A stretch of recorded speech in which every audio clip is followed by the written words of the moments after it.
Hello, beautiful soul family. Rebecca here, your vibe mentor, bringing you another video on how to raise your vibration so you can live your best life. Let's talk about the brain today. So, what is the brain for? There was a very common phrase known and used quite frequently, especially in the psychological world, back in the 70s and 80s, and even prior, where they said, "I think, therefore I am." And there has most definitely, undoubtedly, become an over reliance on the brain. And I'd like to shift your perspective today around the brain's intention, what it's made for, and the rest of the resources that we have available to us. So when you think about your entire body and your brain is only a small part of that. And yet we allow the brain to drive 99% of the time. We allow the brain to dominate the rest of our resources, and we rely too much or very heavily on the brain to handle other things that it is not intended to handle. The problem is when we have a whole library of resources available to us and we do not use these other resources. It's like driving your car in first gear. You have all these other gears that are available to you, but you don't use them. And so let's think about the brain. The brain is designed, the three primary functions are thoughts, memory, and speech. It interprets our senses for us. It helps initiate body movement. It's in charge of motor skills, things like vision and breathing and regulating temperature. It lets us know when we're hungry or if we've had enough, if we're full. It regulates our hormones, our chemistry. It is in parts responsible for our behavior, and of course it houses our memory. So if we take those functions and sort of put them in a bucket of the things that we need our brain to handle, we can separate out from that bucket the controlling of the behavior, the emotions, the feelings, the receiving of messages. And what if we shifted our perspective to consider our brain as a receiver instead of a producer? That it is possible that our brain is more so designed to be the receiver of the messages, not the creator, or to go out and find the messages. Now, if you're an intuitive, or if you have received a knowing or heard, an instruction or a gift from your guides, you know the difference between the brain going out and finding something versus the brain receiving and interpreting something. Now, we can also look at the heart. The heart has an electromagnetic field 10,000 times greater than the brain. So what that tells us is the heart is designed to be doing more than the brain. The heart and the gut also have neurons, just like the brain does. In fact, many of our organs have the ability to think separately from the brain. They have their own consciousness, if you will, that they operate independently and yet as a unit with the body and the brain. So what that tells us is these other resources have things to offer. They need to have a seat at the table. And we have locked them away and put them in a closet because the brain thinks it's in charge of everything. And I will say that if you have any amount of the unworthiness wound, if you've experienced any trauma in your upbringing, you're likely often in a hypervigilant state. And what that means is we're more in fight or flight. We're sort of white knuckling life. We're looking for the next danger around the corner.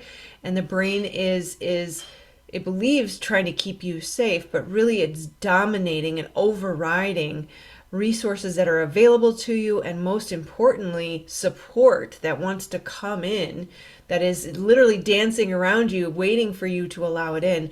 And it is the brain's functions that keep you separate from it. So if we can start to think about how often am I in my brain? How often am I thinking about things, mulling over things, planning things, thinking about the past, thinking about the future, thinking about myself? instead of maybe thinking about someone else or finding ways to be of service or spending time in the body. And I can assure you this, that if you struggle with overthinking, if you struggle with negative thought loops, if you struggle with feeling kind of just yuck all the time, or even just low or melancholy or having a malaise, that is likely an over-reliance on the brain and being too in the brain and not in the body enough. So as we start to shift out of the brain and into the body, we open up new access to information, to guidance, to resources. We also shift out of that fight or flight mechanism, which is very masculine and doing and blocking your manifestations. And we shift into the rest and digest, growth and repair, feminine receiving, allowing surrender mode.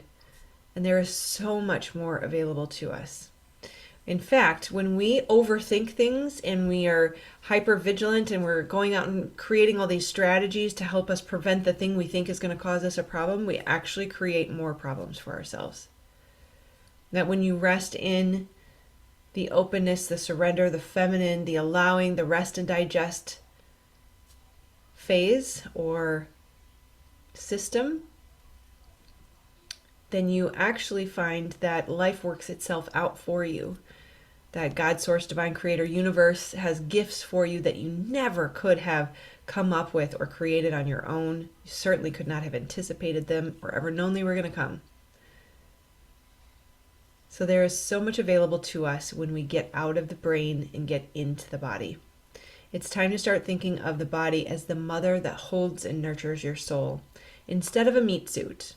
And I understand that we reference the body as the meat suit so that we can detach from it and remember that we are a soul having a human experience, so that we can remember that it doesn't matter what you look like. It doesn't matter if you meet society's standards. But at the end of the day, our body is our greatest asset and resource. One of our greatest physical assets and resources. So let's get out of the brain and get into the body. Recognize the brain should not be running any more than, 20% of the show. I struggle to put a percentage on that because that's not scientifically proven, but it certainly should not be in the high 70, 80, 90%. So let me know how that resonates with you. Is it difficult for you to get out of your brain into your body? I will say my go-to strategy is wiggling my fingers and toes. Anytime I find that I'm too in the body or I'm too in the brain, I bring my focus and attention back to something tangible, something that I can touch and feel. And there's something called heart coherence, which I highly, highly recommend you look into if you have not heard of this before. The Heart Math Institute offers a lot of science on how the heart is actually able to regulate the brain. Then when your brain is hyperactive and it's constantly going and it's hypervigilant and it's anticipating all of the problems out there, spotting people who are out to get you, or, the brick that might fall off the edge of the wall as you walk by, bring your focus and attention down to your heart. And as you focus on your heart, breathe into your heart will regulate your mind. And it will help all systems come back online. You will neutralize and stabilize. You bring the fight or flight mechanism back down and the rest and digest system back up. Okay, let me know if you have any questions on this, if this has been helpful. Please do like, subscribe, and share. If you could leave just a little emoji comment, that would be greatly appreciated. It really, really helps the YouTube algorithm. And if you have not already, please do click this button to subscribe so you get notified of the next videos. Otherwise, if you would like to watch this video, you can continue the conversation today. All right, take care. Namaste.